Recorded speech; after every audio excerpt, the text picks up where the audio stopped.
જૂનાગઢ જિલ્લાના ભેસણ તાલુકાના વિશાળ હળમતિયા ગામે રોડ વિવાદના મુદ્દે વિસાવદરના આમ આદમી પાર્ટીના ધારાસભ્ય ગોપાલ ઇટાલિયા સામે સ્થાનિકોનો રોષ ફાટી નીકળ્યો છે। 2 દિવસ પહેલા ઇટાલિયા પોતાના કાર્યકરો સાથે ગામ આવ્યા હતા, જ્યાં એક મકાનના દરવાજા સામે રાખવામાં આવેલા પથ્થરો હટાવી રસ્તો ખુલ્લો કર્યો હતો। સાથે જ વહીવટી તંત્રને ચેલેન્જ આપતા કહ્યું કે ફરી આવીશ કોણ છે જે રસ્તો બંધ કરે છે, જે પછી વિવાદ વધુ ઉગ્ર બન્યો હતો।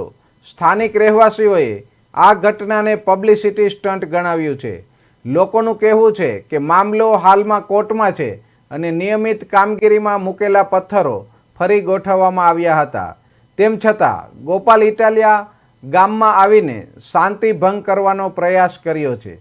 લોકોના આરોપો અનુસાર ધારાસભ્યએ તોફાની ભાષા અને ચીમકીપૂર્વક વાત કરી, જે શાંતિપ્રિય સમુદાય માટે અપમાનજનક હતી। પાટીદાર સમાજના 14થી વધુ યુવાનોએ ઇટાલિયાની કાર્યવાહીની નારાજગી વ્યક્ત કરી છે। સરપંચ અને ભેસણ તાલુકા ભાજપનો ઉપપ્રમુખ છું। આ જે બનાવ બન્યો એનો હું આ બધી રીતે વાકેફ છું। પંચાયતને ભેગી રાખી મામલતદાર શ્રી, પ્રાંત શ્રી આ બધા હુકમ કરેલા છે। આ પ્રાંત શ્રીનો હુકમ છે કે હકીકત આ 292 બારનું આ બાજુ કંઈ હલાણ નથી। પછી આ મામલતદાર શ્રીનો હુકમ છે, એણે એવું રોજકામ કરી અને આ લોકોને દફતરે કરેલી છે ફાઇલ કે તમારું હલાણ પોલીસ બાજુ છે, અને ગોપાલભાઈ અહીંયા આવી અને આવા ખોટા વગ્ર વિરોધ કરી અમારે બે પાર્ટીનું કાંઈ લેવા દેવા નથી। અમે પંચાયતમાં ગામના મતોથી ચૂંટાયેલા છે, અમારે કાંઈ લેવા દેવા નથી। પણ એ અવારનવાર એમ કહે છે ભાજપના ગુંડા।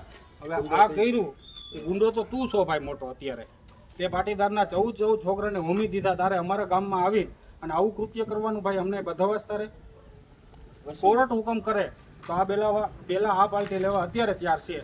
આ કેસ કોર્ટમાં હાલી રહ્યો છે 4 વર્ષની અંદર, તો છતાંય તું ભાઈ કોણ? મામલતદારથી મોટો તું, પ્રાંતથી મોટો તું, તો આવી રીતના તું અહીંયા આવીને માણસોને બધવાનું કરે, જ્યાં આવીને વિડીયો શોબાજી કરે। અને તું એવું કહેશો કે અહીંયા હલાણ 8 વર્ષથી બંધ છે, એની પાછળ મિત્રો પાછળ ડેલો છે જ, છતાંય આ લોકોને બે બાજુ હાલવું છે અને આવી રીતના ખોટા એ બધાવાના ધંધા કરે છે, ગામમાં અશાંતિ ફેલાવે છે। અને હવે તું એમ કહેશો ભાજપના ગુંડા અત્યારે બેલા રાખી દીધા છે, હવે તારા તેવડો તો તારા બાપને લેતો આય, આ બેલા એ પડ્યા છે, હવે તું આય।